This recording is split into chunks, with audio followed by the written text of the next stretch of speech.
Out of the corner of my eye, I noticed Kathy slyly rooting in her handbag.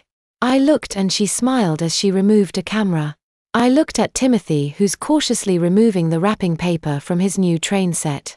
He was completely oblivious to the camera framing him until the room was filled with a magnificent yet momentary light. Startled, he turned and whined, "Oh, please don't take any photos." "Sorry, Timmy, but..." Kathy grinned. I couldn't resist. She aimed the camera at him and prompted him to continue. "Oh, Muum," he whined when he'd removed enough paper to reveal his big present. He blinked and flinched as the camera flash illuminated him again. After complaining about his train set, I explained again to him that his behavior this year didn't warrant him getting the Intercity 125 he'd hoped for. "And if your behavior doesn't improve next year, you'll be getting nothing but Barbie dolls," I informed him. "Think yourself lucky that you got something other than just dolls and dresses this year.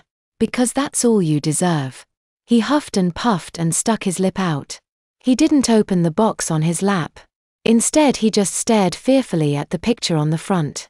I suggested he could set it up in front of the TV whilst watching Superman the movie.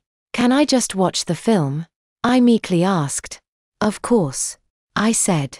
"It'd be nice to get a photo of you playing with it, Timothy," Kathy teased, wielding her camera. "Ooh, is that one of those disc cameras?" I exclaimed. "Is it new?" Kathy nodded. "A Christmas present to myself," she said as she handed it to me.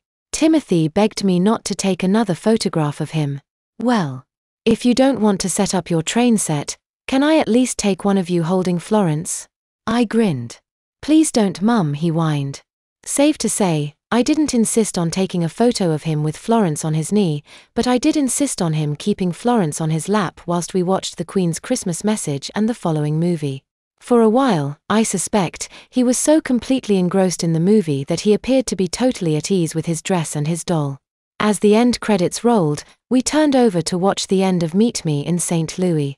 Kathy and I couldn't help but comment on the old-fashioned dresses. "Imagine have to dress like that every day," she said. I think it was aimed more at me than Timothy, but that didn't stop us from both looking at him and watching him squirm. When the musical extravaganza ended, Kathy gathered her things and prepared to leave. Timothy visibly cringed when she said she'd pop round when she's had the photographs developed.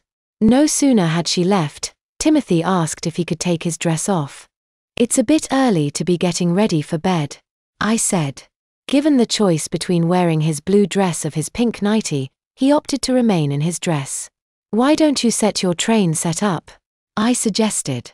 "I don't want to," he grumbled.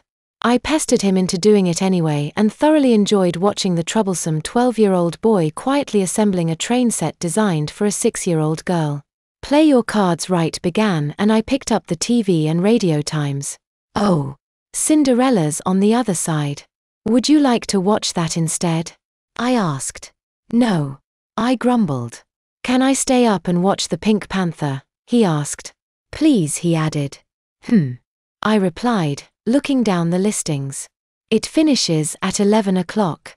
That's quite late." "But it's Christmas," he muttered. "Well, I suppose it'll be okay on this occasion.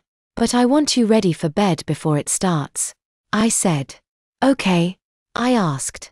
He gulped and nodded, knowing that means wearing his new nightie. "There's another couple of presents," I said. "Which I didn't want to give you whilst Kathy was here. I fetched them from their hiding place in the understairs cupboard. One is big and bulky, the other, very small. Don't get your hopes up, Timmy," I warned him as I sensed his excitement growing. "This Christmas is about getting things that you deserve rather than want." "It's not more girl stuff, is it?" he grumbled. "Not necessarily," I replied. I placed the small gift on top of the big one and plonked them both in front of him. He picked up the small one, cautiously flexed it and guessed that it's a book. He removed the wrapping paper and struggled to pronounce the title. "Pettiquette," I said. "The Etiquette Guide for Petticoated Boys." "What's that?" He nervously gulped as he cast a pair of worried eyes over its cover. "It's to help you to learn how to behave yourself," I told him. "It explains why you shouldn't let yourself be led astray by unruly boys at school, and why naughty boys have to wear knickers and dresses." "I promise I'll be good from now on," he sniveled. "Oh, I'm sure you will be," I replied before prompting him to open the big present.